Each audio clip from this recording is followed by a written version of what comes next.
پر مومن کے کچھ حقوق ہیں، ہم لا تعلق نہیں رہ سکتے۔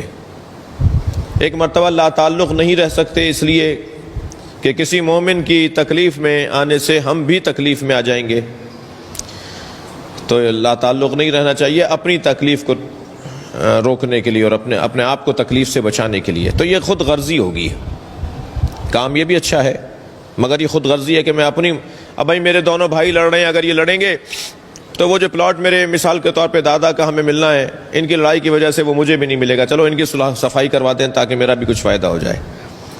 تو یہ والا جو صلح صفائی ہے نا، یہ بہرحال وہ خالصانہ نہیں ہے، وہ الہی نہیں ہے، وہ للہی نہیں ہے، وہ مومن کا مومن کے اوپر جو حق بنتا ہے اس کی بنیاد پر نہیں ہے، ذاتی مفاد کی بنیاد پر ہے۔ ہمارے یہاں بعض برادریوں نے برادری سسٹم بنایا ہے، بعض خانوادوں نے، بعض زبان بولنے والوں نے، بعض تہذیب رکھنے والوں نے، بعض علاقے والوں نے اپنی برادری کا ایک سسٹم، ایک نظام بنایا ہے جو بہرحال اس عنوان کے تحت آتا ہے کہ مومن کو مومن کا خیال کرنا چاہیے۔ اب میں خیال کرنے میں کتنی وسعت اور صلاحیت رکھتا ہوں، لہٰذا میں نے کہا کہ مجھے تو سب مومنین کا خیال رکھنا چاہیے، لیکن میں اپنی توانائیوں کو خرچ کر رہا ہوں ان مومنین کے لیے کہ جو مومنین مجھ سے ذرا نسبتاً قریب ہیں۔ تو مومن کی گردن پر مومن کے حقوق ہیں، وہ حقوق جو مومن کی گردن پر ہیں ان میں سے چند کو سن لیجئے۔ ایک لمبی فہرست سے میں آج دیکھ رہا تھا، 18-19 حقوق ہیں جو مومن کی گردن پر مومن کے ہیں۔ ہم ان کو گریز کر رہے ہیں، ہم ان کے اوپر تفصیل میں نہیں جا رہے، ہم انتہائی سامنے کی کچھ باتیں۔ سب سے پہلا حق ایک مومن کی گردن پر ایک مومن کے لیے کیا ہے؟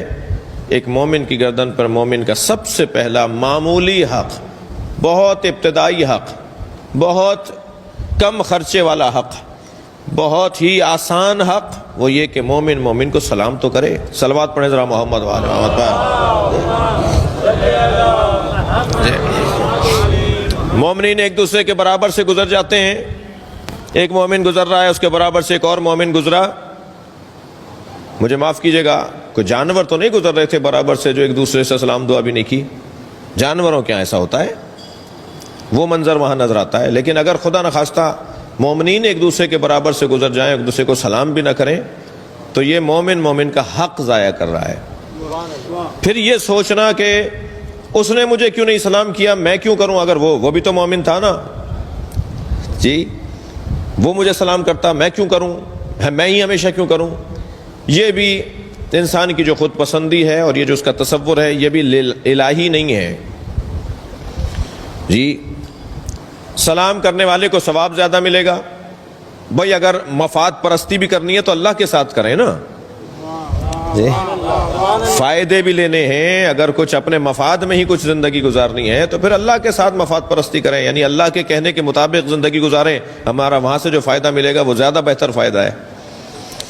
سلام کرنے میں اگر کوئی پہل کرے گا تو اسے سلام پہل کرنے کی وجہ سے اس کا ثواب زیادہ ہے، اگرچہ وہ مستحب ہے۔ جواب دینا واجب ہے، ثواب کم ہے۔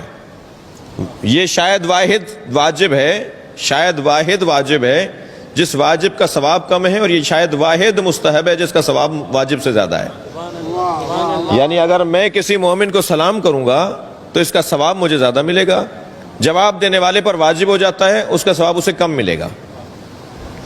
سلام کرنے میں پھر غلط فہمیاں ڈالی ہوئی ہیں، ہم نے اپنے ذہن میں بٹھائی ہوئی ہیں۔ ایک معمولاً ایسا ہے کہ ہمیشہ چھوٹوں کو سلام کرنا چاہیے، ہمیشہ چھوٹے بڑوں کو سلام کریں، یہ بہت اچھی بات ہے۔ آداب چھوٹوں کو یہی سکھائے جانے چاہیے کہ بڑوں کا ادب کریں، احترام کریں، اور ادب احترام کا ایک جلوہ سلام کرنا ہے، ادب احترام کا ایک اظہار سلام کرنا ہے۔ تو چھوٹوں کو ایسا ہی کرنا چاہیے، کم سنوں کو ایسا ہی کرنا چاہیے کہ بزرگوں کو سلام کریں۔ مگر یہ کوئی قاعدہ نہیں ہے، یہ قانون نہیں ہے، کوئی قرآن مجید اور حدیث کے اندر نہیں آیا ہے کہ ہمیشہ اللہ اکبر چھوٹا ہی بڑے کو سلام کرے جی۔ دنیا کا بڑے سے بڑا انسان بھی اگر آپ نکال کر لے آئیں گے تو وہ محمد مصطفیٰ سے بڑا نہیں ہے۔ اللہم صلی علی محمد وعلی۔ دنیا کا معتبر ترین فرد بھی اگر کوئی آ جائے گا تو وہ نبی سے زیادہ بڑا نہیں ہے۔ لہذا نبی کی سیرت یہ بتاتی ہے کہ نبی بچوں کو بھی سلام کرنے میں پہل نہیں کرنے دیتے تھے۔ بچے مدینے کے تنگ آ گئے تھے، یعنی اس معنی میں تنگ آ گئے تھے کہ ان سے یہ ہو نہیں پا رہا تھا کہ سلام کرنے میں بچے پہل کر جائیں۔ مشہور واقعہ ہے، مدینے کے بچوں نے ایکا کیا، گلی کے پیچھے چھپ کے کھڑے ہو گئے، جیسے ہی نبی مڑیں گے تو ہم سلام ایک دم کر دیں گے، ہم پہلے سلام کر دیں گے۔ تو نبی نے مڑنے سے پہلے کہا جو چھپے کھڑے ہیں ان بچوں پہ میرا سلام ہو۔ وہاں بھی سرکار نے بچوں کو وہ صلوات پڑھ لیں ذرا نبی کی ذات پہ۔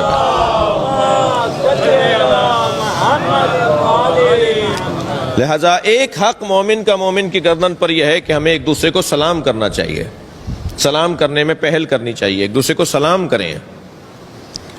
دوسرا حق جو مومن کا مومن کی گردن پر ہے وہ کتمان اسرار، رازوں کا چھپانا۔ اگر مجھے کسی مومن کا کوئی راز معلوم ہو گیا ہے، کوئی مومن کا کوئی راز، ہمیشہ راز عیب نہیں ہوتا، کبھی کبھی عیب بھی ہوتا ہے۔ راز کی بات کبھی عیب ہوتی ہے، کبھی راز کی بات عیب نہیں ہوتی، مگر راز راز ہے، وہ عیب والی بات ہو یا غیر معیوب بات ہو، مگر راز ہے، وہ نہیں چاہتا کسی اور کو پتہ چلے، مجھے معلوم ہو گیا ہے، تو اس کو چھپانا یہ مومن کا مومن کی گردن کے اوپر حق ہے۔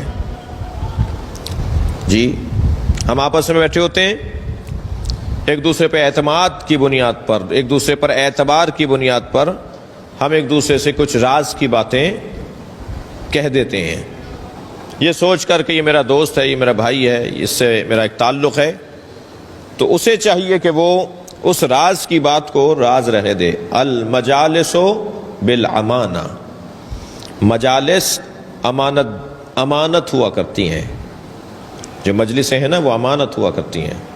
یہاں مجالس سے مراد وہ تنہائی کی ملاقاتیں، وہ خصوصی ملاقاتیں ہیں۔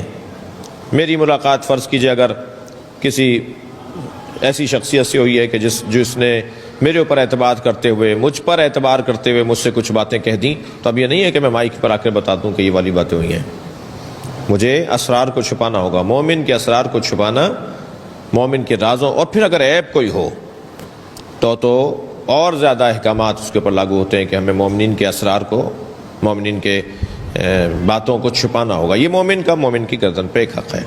تیسرا حق جو بہت موٹا، واضح، روشن حق ہے، وہ ہے حاجت روائی۔ مومن اگر پریشان ہے اور اس کی پریشانی کا مجھے علم ہو جائے، اگر وہ آ کر بتا رہا ہے تو اس سے زیادہ تو اور کوئی روشن بات نہیں ہے کہ مجھے اس کا ساتھ دینا ہے۔ وہ اگر آ کر سوال کر رہا ہے، آ کر حاجت اپنی بیان کر رہا ہے، ہم سے مدد مانگ رہا ہے، تو ہمیں اس کا ساتھ دینا ہے۔ لیکن اگر نہیں، اس نے بتایا بھی نہیں ہمیں، پھر بھی ہمیں معلوم ہو گیا فلاں مومن فلاں پریشانی میں مبتلا ہے، تو ہمیں اس کی حاجت روائی کے لیے کوشش کرنی ہوگی۔ میرے ہاتھ میں نہیں ہے، میرے پاس وہ چیز نہیں ہے جو اسے چاہیے، مگر میرے پاس کوشش کرنا تو ہے، میرے پاس مشورہ دینا تو ہے، میرے پاس اسے کوئی اچھی رائے دینا تو میری اس پاس صلاحیت موجود ہے۔ وہ جو جملہ کہا جاتا ہے دام درہم قدم سخن، وہ اسی جگہ کے لیے تو ہے کہ ہمیں ایک دوسرے کے ساتھ دام درہم قدم سخن۔ بھائی میں اگر کوئی پیسے نہیں دے سکتا تو قدم اٹھا سکتا ہوں، اس کے لیے چل کے جا سکتا ہوں کہیں۔ اگر یہ نہیں کر سکتا، سخن ہے، کوئی جملہ اس کے لیے کہہ سکتا ہوں، کوئی مشورہ اسے دے سکتا ہوں، ایک اچھی رائے اسے دے سکتا ہوں کہ بھائی ایسا کر لو تو تمہارا یہ مسئلہ حل ہو جائے گا۔ تو مجھے جہاں تک مجھ سے ممکن ہے مومن کی حاجت روائی کرنا میرے اوپر، مومن کا مومن کی گردن کے اوپر حق ہے۔ دقت چاہوں گا، میرے مولا امام جعفر صادق علیہ الصلوۃ والسلام خانہ کعبہ کا طواف فرما رہے ہیں، طواف بیت اللہ کا طواف کر رہے ہیں مولا صادق۔ دوران طواف حضرت کو معلوم ہوا کہ فلاں مومن کو ایک حاجت ہے، فلاں مومن کو ایک ضرورت ہے، فلاں مومن ایک مشکل میں مبتلا ہوا ہے۔ حضرت نے طواف چھوڑ دیا، حضرت تشریف لے گئے، اس کی اس بات کو حل کیا، اس کو مشورہ دیا، اس کی رہنمائی کی، اس کا مسئلہ حل کیا، پھر آ کر حضرت طواف کو مکمل کیا۔ جب کسی نے پوچھا مولا آپ نے خانہ کعبہ کا طواف چھوڑ کر ایک مومن کی مدد کی، تو حضرت نے فرمایا مجھے اس بات کا خوف تھا، جملہ سنے امام کا، مجھے اس بات کا خوف تھا کوئی مجھ سے پہلے جا کے اس کا مسئلہ حل نہ کر دے۔ میں نہیں چاہتا تھا کوئی اور یہ ثواب لے۔ یہ اعمال ائمہ اہل بیت کے ہمیں حوصلہ دے رہے ہیں نا، ہمیں تشویق دلا رہے ہیں، شوق دلا رہے ہیں کہ ہمیں حریص ہونا چاہیے مومن کے کام میں، یعنی ایک مومن پریشان